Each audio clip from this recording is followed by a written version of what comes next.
Hey everyone, welcome back to an episode of the Lifetime of Mafia Tales.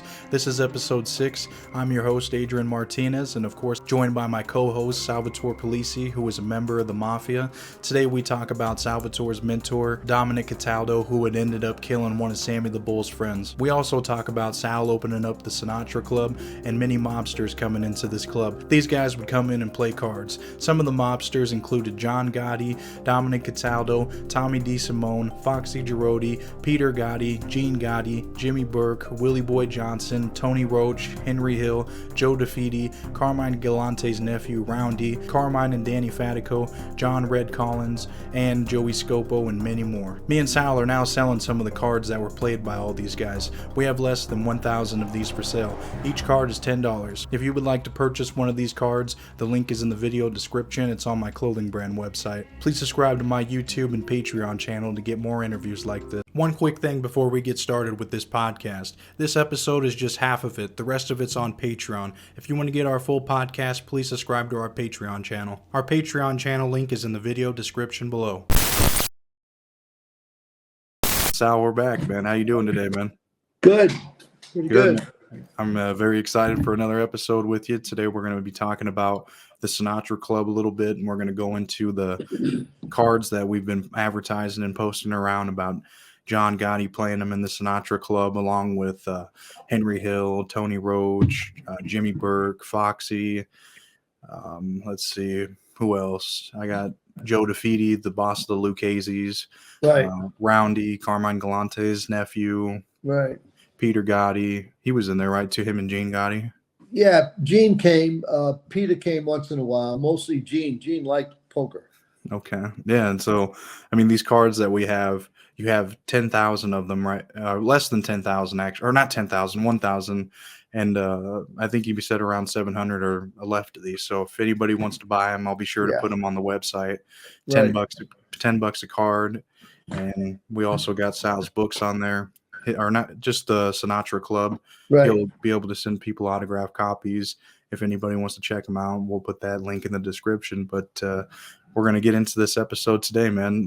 Sal, I think you can lead into lead this for us, because we'll briefly talk about the Sinatra Club and the card games that went on. But before that even happened, there was an incident where you had gotten shot, right? Yeah, I was driving a Corvette, and I was racing on a New York City street, much like they do racing today. And there was a police officer on foot that was like a crossing guard for a school that was nearby. And he saw me going up and down. And after one or two times, I went in the bar, came out, and there he was standing in the middle of the street with his gun pointed at me. I thought it was a joke. Right. I actually tried to run him over with the car. It was a Corvette. And as I went by, he shot twice, and one of the bullets hit me in the back. And I got out of the car. At that point, Cataldo was in the bar with a couple other guys, another hitman. They came out. They wanted to choke the cop. And I was on the ground bleeding, and they took me off to the hospital. Well, when I got to the hospital, my wife was there. She realized I had to have surgery, but that bullet was stuck under my spine. And I guess the doctor said it could be risky to get the bullet out. And they had to wait a day or two. But eventually they got the bullet out. I was handcuffed to the bed because I was under arrest by New York City Police Department. And I kept things going on as I was in the hospital because, we had a gambling operation. It was in October of 1971. I clearly remember being there like a week, and it was a Monday night game. I missed the Monday night game, and I was always excited about Monday Night Football. But eventually I got out of the hospital. They took me to court to get arraigned and to be charged with assault, attempted murder of a police officer. Eventually that charge got dismissed, but I had my arm in a sling and I couldn't hijack any trucks. I couldn't rob any banks. It was going to take a couple of months to heal. And one day Cataldo picked me up. We were driving around and he said, "Hey, let's stop over here to this club," which was only like 10 or 15 blocks away from where I lived. And it was John Gotti's Bergen Hunt and Fish Club. The only thing was Gotti was still in jail. He was in jail in October 71. He was in Lewisburg. And all those other guys were there. Gene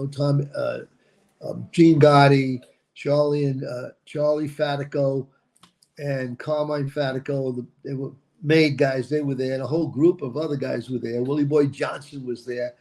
And I got introduced to these guys. And then when we left, I said to Dominic, that's a pretty sleazy little club. A lot of guys had clubs in those days. They had a charter from New York State. It was like a hunt and fishing club. And you got away with playing cards in there because playing poker was illegal. So after a day or two, I said to Dominic, hey, let's go rent a little building and we'll have our own little club. Because on Monday nights, we would settle up on the gambling for the week. And in those days, in the early 70s, Monday Night Football, didn't start till 9 o'clock New York time. So we would meet at 8 o'clock, settle up, then we'd wait for the game to come on. And then, we had a little poker table. It was nothing. We were playing for nickels and dimes. So a lot of guys started to come there, gamblers and other gamblers. And before you know it, we had another table where we were playing like 50 cents to $1 game. And then after a month or two, we had like another table where it was like $1, $2, $5. So we had a lot of gamblers there. It was maybe about a month or two, right into November, that we started to get a lot of guys there. They'd stay all night Monday into Tuesday and play. And then on the Thanksgiving holiday weekend, there was this skyjacking by D.B. Cooper. And all the Italian guys in New York were excited because he got away with like, I don't know, $200,000, $400,000. That was a big deal. Yeah. Of course, the FBI never found him, So by Christmas time, we had 4 or 5 tables. I had, good booze there. I'd send out for catered food. We had one table in the very back where you were playing like, $1 to $5. So the pots could be pretty good. And we would cut the pot 10%. So if a pot was $100, we took $10 out for the club. Well, by the end of the night or the end of 20, 30 hours, the only winner was the house. The house, we cut all that money. Oh, I'm sure. In January, we had more people there. It was February when John Gotti showed up. He had gotten out of jail. He came and he started gambling. He didn't have any money to even gamble in the beginning. He had nothing. He had to borrow $50. And then after a week or two, he said to Cataldo, you know what? I can get some guys with money to come here, because he was in Lewisburg Federal Penitentiary. And as guys were getting out, a lot of those guys were drug dealers and they had money. So he brought down all kinds of guys. I mean, we didn't even know who they were. I mean, you had this guy Tony and this guy Willie and this guy John, but we didn't pay attention to what their names were. We just cared about who was gambling. Right. And getting some money from it. And the pots kept growing. The pots were big, $100, $200, $300. In 1972, $300 was quite a bit of money, to get a winning hand. And then there was a lot of crime that was going on there. So right about that time in the spring, Foxy Girotti came in. He was one of Gotti's, one of his close guys. He was, involved with all kinds of things with Gotti and Gene Gotti. They were best friends. And somehow we got talking about hijacking. I told Dominic, hey, why don't you see if we can get permission to work together? You couldn't work with a guy from another family unless you got permission. So Cataldo said, well, I'll go talk to Joe Brancata, okay? Peg Leg Joe, his name was. He had taken over for Colombo. And then he spoke to Gotti, and Gotti went and talked to Danny Fatico, Charlie Fatico, and they said, okay, you guys are allowed to work together, but if you hijack a truck, which is the Gambino guys, we get first crack, because we'll provide the drop. They called it the drop. That was like a building where you brought the truck in to unload the merchandise. So we went and we did a garment truck. We had information. We had guys in the airport who gave us information. And then Charlie Fatico, he had his own buyer.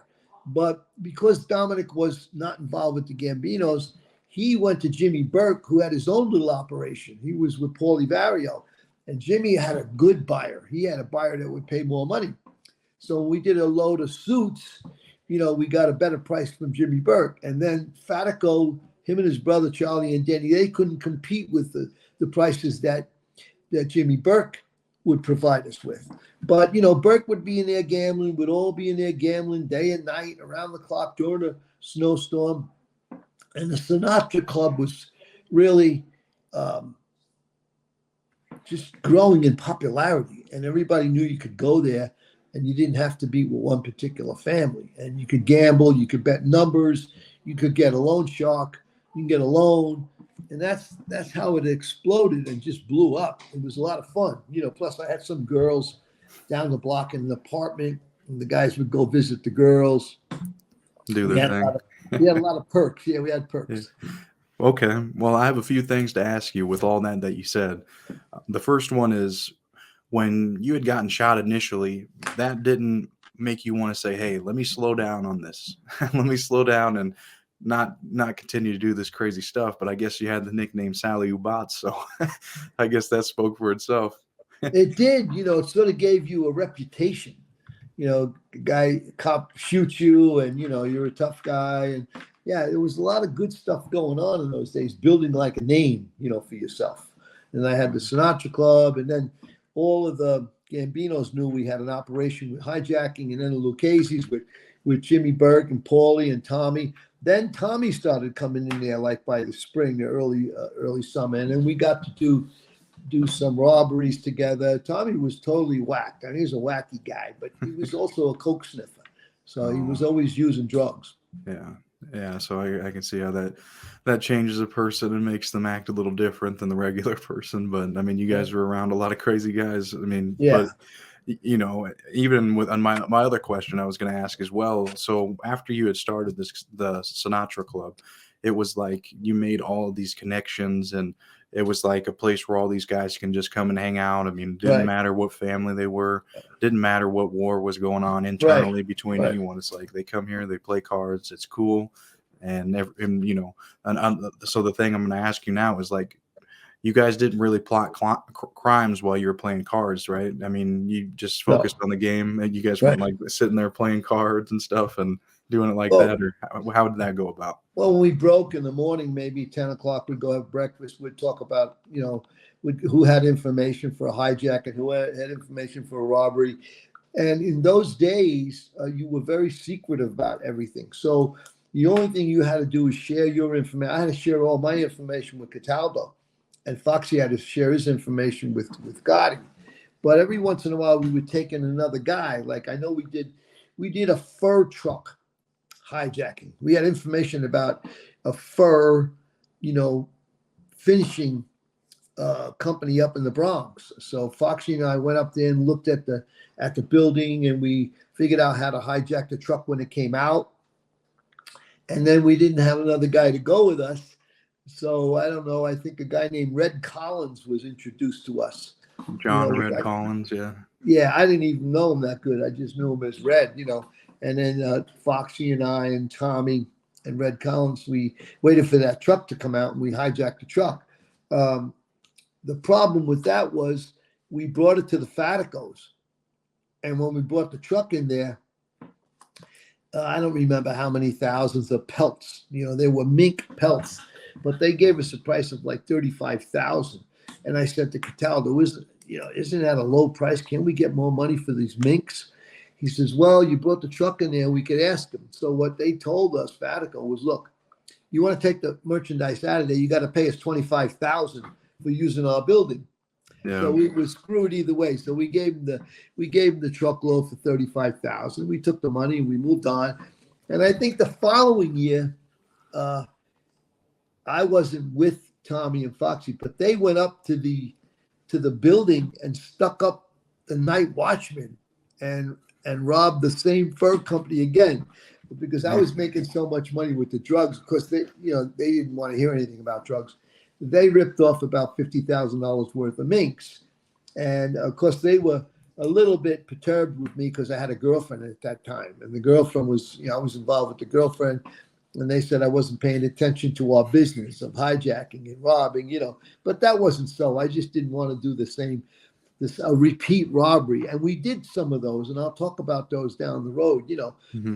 But the Sinatra Club kept going on all the way into the summer of 72, which was an interesting year, by the way.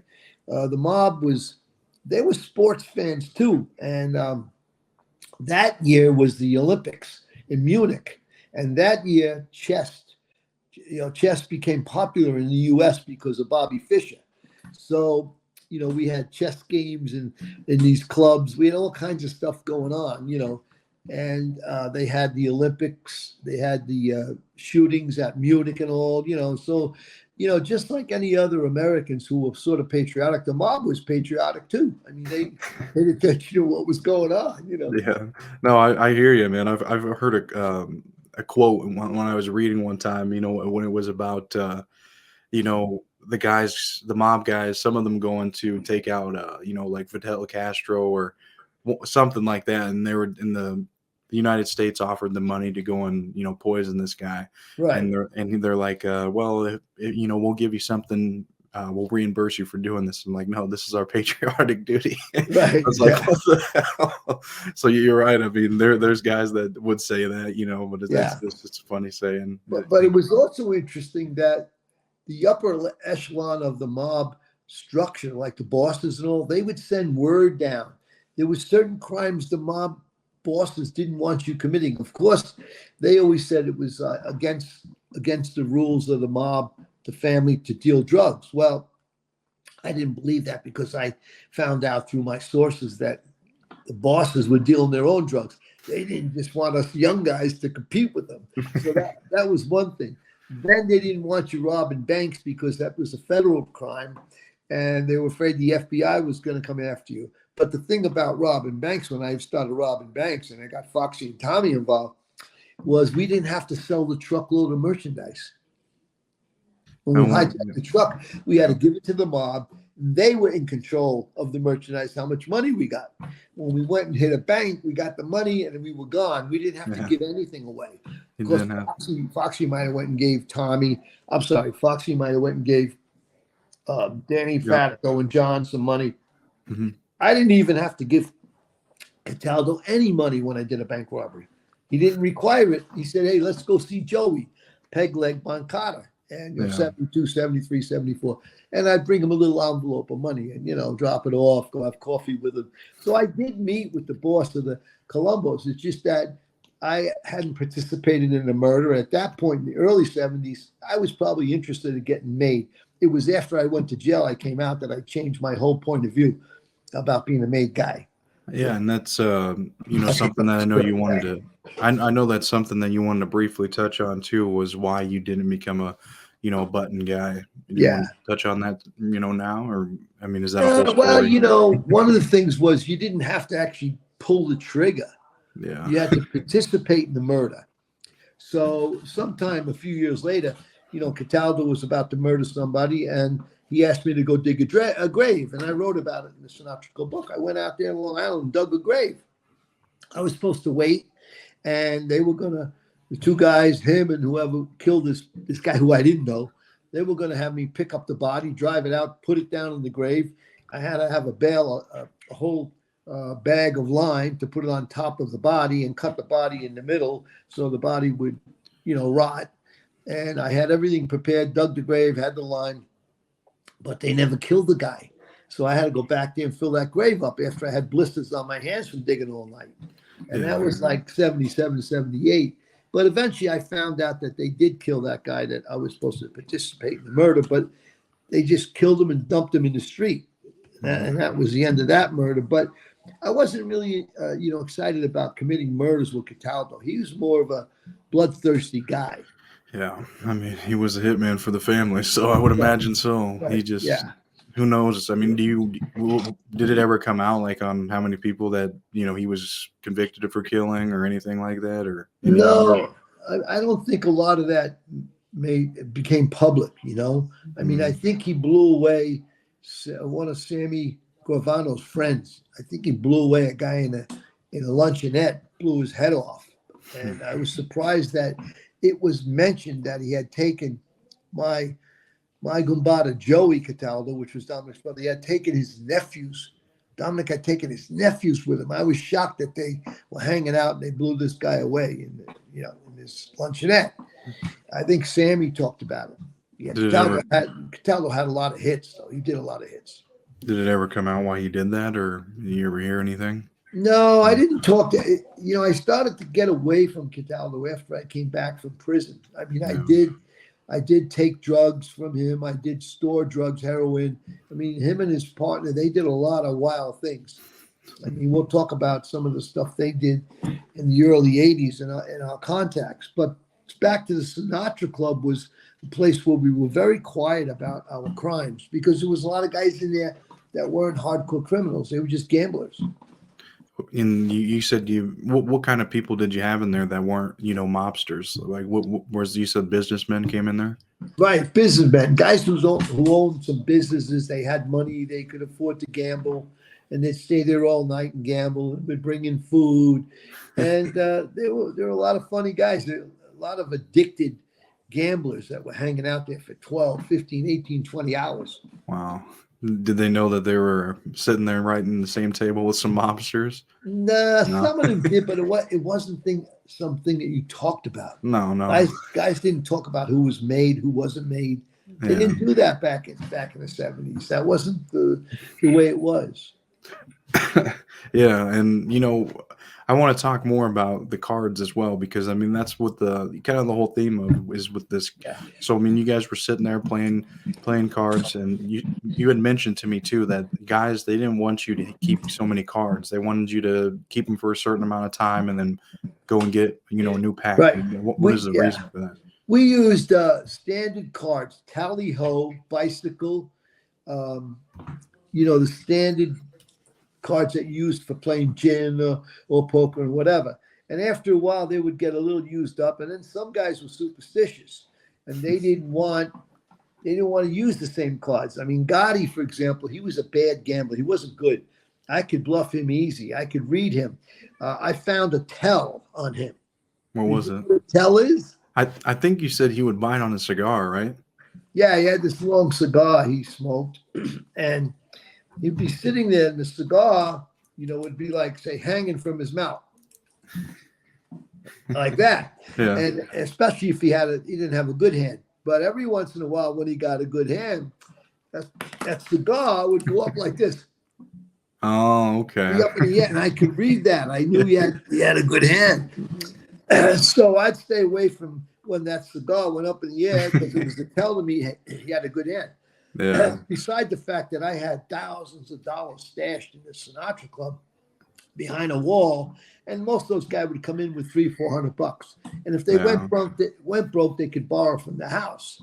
But Gotti later became a partner after about 6 months in the Sinatra Club for bringing all those guys in from Harlem. He brought in these Harlem drug dealers.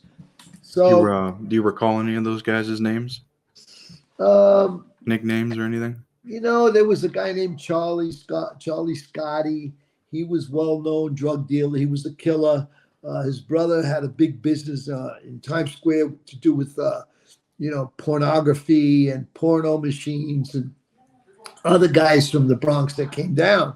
Mm-hmm. But the cards themselves, guys were superstitious, and they didn't want to use the same tally-ho bicycle B cards. So I asked one of the gamblers who used to go to a lot of poker games, hey, where can I get some professional cards? And he said, well, you got to go to Manhattan, to Madison Avenue. There's a company there that makes these K-E-M cards. I go, what's special about them? He says, they don't get old. They're plastic, coated. They'll last forever. Well, I started thinking, we're going through 10, 15 decks a night. At the end of the week, 3 or 4, that's 50 or 70 decks. That money adds up. Yeah. So I went to New York and I bought to Manhattan. I bought these chem cards, like a dozen or so, 6 or 8 boxes, and it was two decks in each box. So I had about 10, 15 decks of cards, and they had different designs on them because each year they would change, the design of the cards. Yet they were nice cards and they were slippery, and you didn't have to worry about them getting ripped. And guys couldn't mark them. You couldn't mark these plastic coated cards. Some guys tried to mark cards. They had ways of marking cards, like with a thumbtack in their finger with a Band-Aid over it, all kinds of stuff. Guys, scammers, we caught them. But what happened was I started buying more and more cards, and I threw them in a box and left them there. Well, over the years, after 3 years of Sinatra Club, I took all that stuff and I brought it home and dumped it in in the basement of the house. Wasn't paying much attention. Chips. We had, a lot of chips and cards, and the game was over, like say in '74. But over the years, as I got into different businesses, I just left that box down in the basement. Now, when the '80s came, and 84, 85, and we were going to the witness protection program, we had to throw everything out, all the pictures of the mob guys I had and everything. We were supposed to throw those cards out, but I made a box up and I gave it to my sister who lived in Long Island. Well, they were sitting out there for years. Some of the stuff that my sister had was my 1963 U.S. Marine Corps graduation book from '63, and Wow. here it was in the '80s. And then Yeah. she had a telegram from the government that I had a heart condition. So my sister had saved all the stuff, pictures, a lot of pictures of our family. So it was out there in the '80s, and I went back and got all that stuff. And then I brought it to Texas, and it just hung around. And when I split with my first wife, I kept the boxes. Yeah. These cards were in these boxes for years and years and years. Well, by the time we did Sinatra Club, the movie, I didn't want to use those cards in the movie, but I still had them. I had other stuff that I was saving over the years. Like I had a couple of coins from the silver robbery we did. I would save stuff like that. It was like it's sort of like my little souvenirs. There was guys like Charlie Caniglia, a badass murderer, who I'll talk about eventually when we do the top 10 hitmen I knew. He took stuff off people and he saved all kinds of souvenirs from their body when he was killing bodies and chopping them up, putting them in 55-gallon drums of acid. A lot of criminals would save little collectibles from their life. That's just what you did. You looked at something, oh, I remember this. This came from this heist, that heist, And I was a saver. I did save stuff, Yeah, I know Yeah. you'd have a lot more if you didn't, if you would have gave them to your sister or whatnot. But you said you had the poker chips too? Did you still have them? Yeah. I don't have any of those original ones. But when we did the movie, I recreated a poker chip. I'll have to show it to you, and I'll put it on. You can put it up, and it had a little Sinatra Club logo on it. Yeah, over the years, I recreated some stuff, but some of the original stuff I had, I never thought much about selling it. I just kept it. Last year, my wife and I, we had a lot of gold stuff, and we went to New York City and sold a bunch of gold. And I had a cigarette case. I should have kept it. It was Tommy DeSimone's cigarette case. So, damn, that would have been. That's a hell of a souvenir right there, man. You don't even see cigarette cases. What the hell? Right. And it was like 140 grams of gold. It was heavy, big old thing. 4 inches like that, But, I didn't really, over the years, I really didn't save a lot of stuff. Once I got to Hollywood, I started saving things, like certain pictures I have. I still got them stashed away. Yeah. But Sinatra Club was sort of like, it vanished from my memory until I got a call from a guy in Chicago about a young John Gotti. And he said, how about you give us an interview? I said, what are you paying? He said, I'm not paying. I said, bye. And then I went and sat down and wrote the Sinatra Club script. Just like that, something blossomed in your head. I'll tell you about the guys I met in Hollywood that were famous screenwriters. And that's another story. But Sinatra Club was always there in the back of my head, though. Like my son, who's 55 today, he remembers as a little kid coming over there because it was only around the corner from our house. Wasn't far at all. Yeah, and he was like 4 or 5 years old. I'd take him for a little walk and bring him over there, And Foxy, Foxy, my son who died was born in '71, so Foxy would be coming over to the house when he was a toddler, like 2 or 3 years old. And and he played with the kids because he didn't have any sons, But Sinatra Club was always like in the back of my mind. What a place! Did I know it was going to become like a live character after doing a movie and a book? No, I didn't know that. I couldn't get a book deal, but we did the movie, and I got this agent. And I said, you know what? We did this movie called Sinatra Club. She goes, really? I said, suppose I get somebody to help me write a proposal. Can you get us a book deal? She's, oh, I'd write it. And I gave her the proposal. I went to New York and met with Simon & Schuster. did a pitch meeting with them, and we got a 6-figure advance. And the book really sold. I mean, so well. It's got great reviews.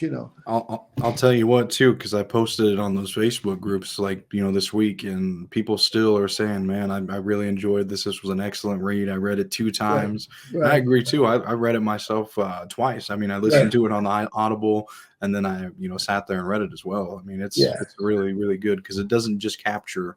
It captures the Sinatra Club, of course, but on top of that, it also captures all the history that was going on, like around this time about the mob bosses and everything like that, which I thought was, just more topping on the dessert. You know what I mean? It was great.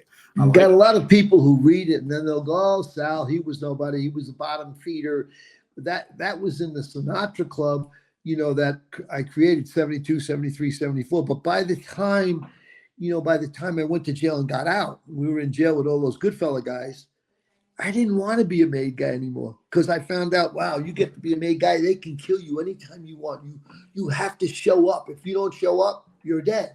So why would I give them authority over me? So I was sort of a renegade, and I was with Cataldo. Cataldo wanted to keep everything secret because we were drug dealers. I didn't have to answer to Gotti because he wasn't my guy. I wasn't with that family. So I was able to straddle the families, And Jimmy Burke liked me and Paulie liked me because we were always hijacking trucks. Yeah, I mean that's the good thing about being an associate. You can go wherever you want without really having to. I mean, you someone have to follow under their code, but it's not as much as being made. I mean, that's a whole other. And in the Sinatra Club, we had so many wheelers and dealers. We had guys who took numbers. We had guys who were bookies. Then every week, somebody would bring in stolen merchandise.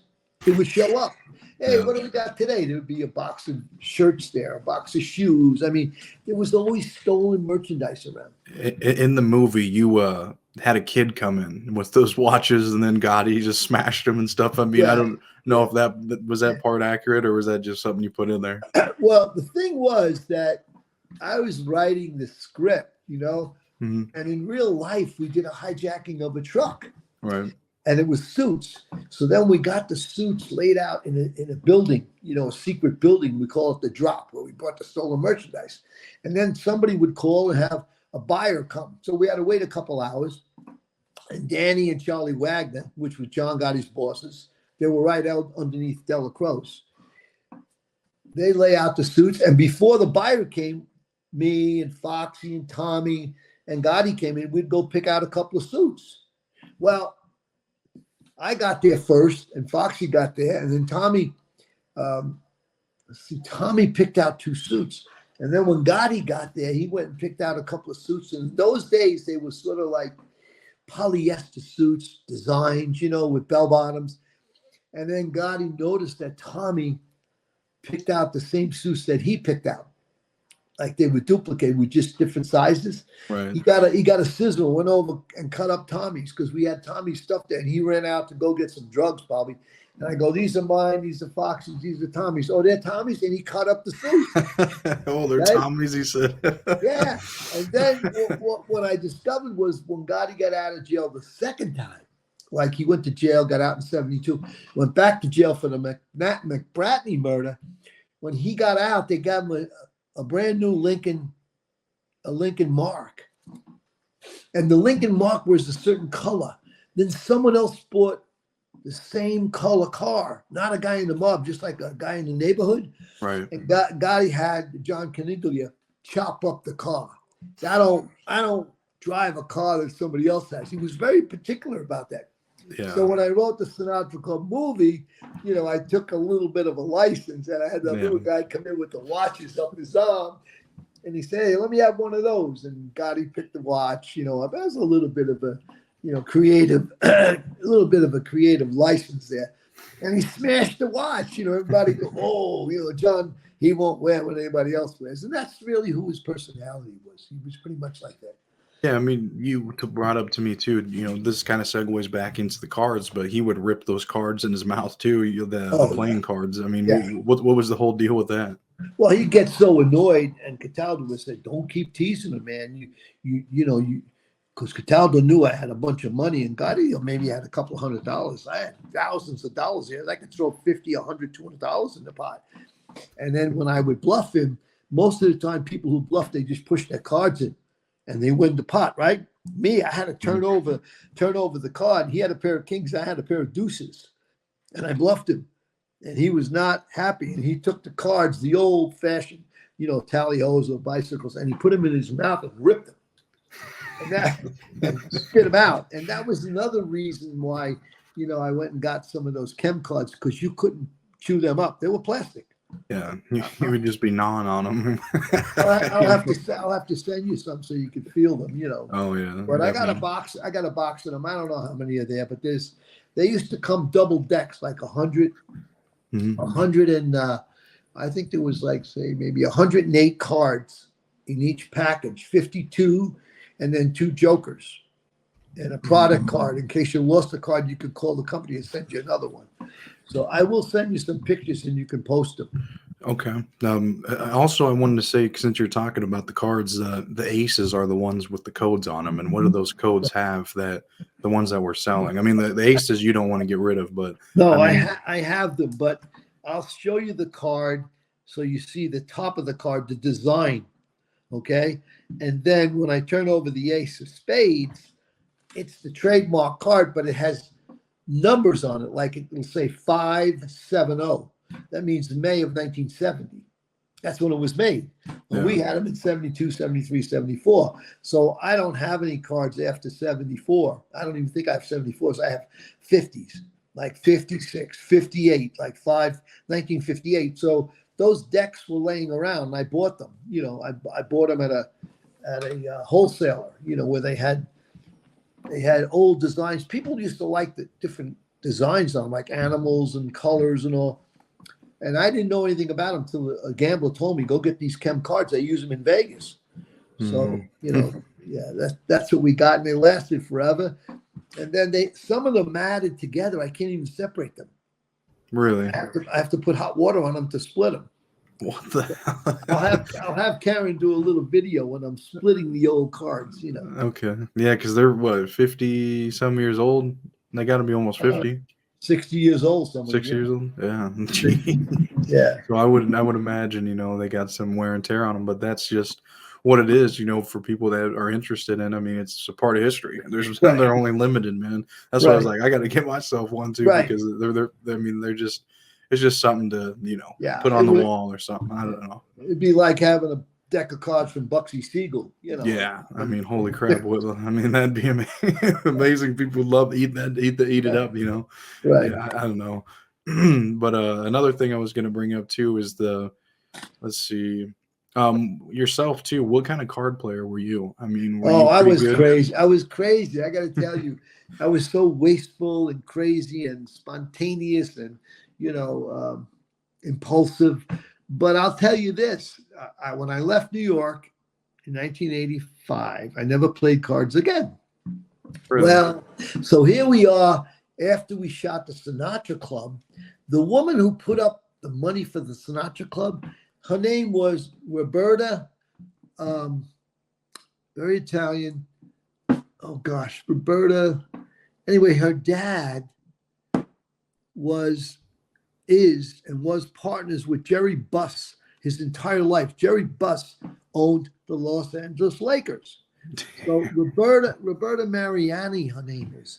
So around 2000 and I want to say 10, after we finished the movie, we're getting ready to screen it so we can get a distribution deal. She calls me one day and she says, look, you know that the Mirage sponsors the Lakers. I go, yeah. Well, Kobe's going to be there and I'm invited. She said, she was invited. Let me invite you and Deborah to the Mirage. You'll stay there for a weekend. There's a big poker tournament. I go, yeah. She said, it's like $500 buy-in, and I'm going to pay your buy-in. I go, really? She's, when is the last time you played poker? So I don't know. It was like 40 years ago, 30, 40 years ago. She's come. So we go to the Mirage, and I go down there, and there's 96 people that are signed up to play poker. Damn. So the game was an interesting game because there was a couple of pro poker players there. And Jerry Buss, the owner of the Lakers, and Frank Mariani, which was Roberta's father, they played. Roberta played. There was the guy from Palo Alto who was one of the really well-known poker players. So I started to play, and I go, I'm going to do the opposite that I ever did in my life. And I threw every hand in until I got a pair, like pair of kings, pair of aces. Well, the game started like 4 or 5 in the afternoon. By midnight, there was only 6 or 8 players left, and I was one of them. So then I knocked out a woman that was a good Asian. She was an Asian player. And I knocked out Jerry Buss. I mean, this guy's a billionaire. He owned the Lakers, right? And Roberta was out, and her father got knocked out. And then I'm down to the final 4.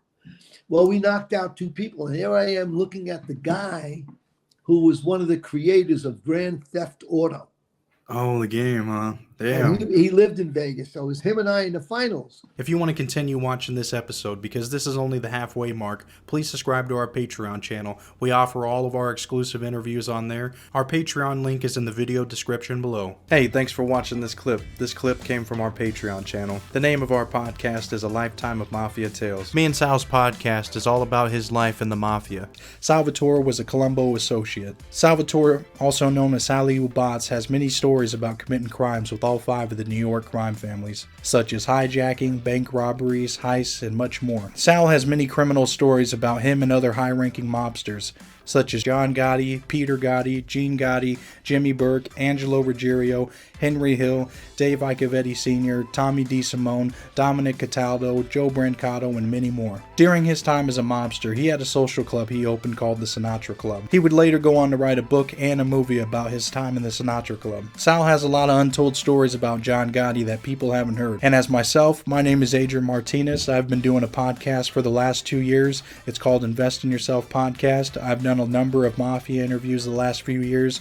I've done interviews with Mafia associates, made men, and capos, also known as bosses. Salvatore and I have decided to partner up to start our own podcast, to drop some new untold stories about the Mafia. Please subscribe to mine and Sal's Patreon account to watch all of our full exclusive videos about Sal's life in the Mafia. The link to subscribe to our Patreon channel is in the video description below.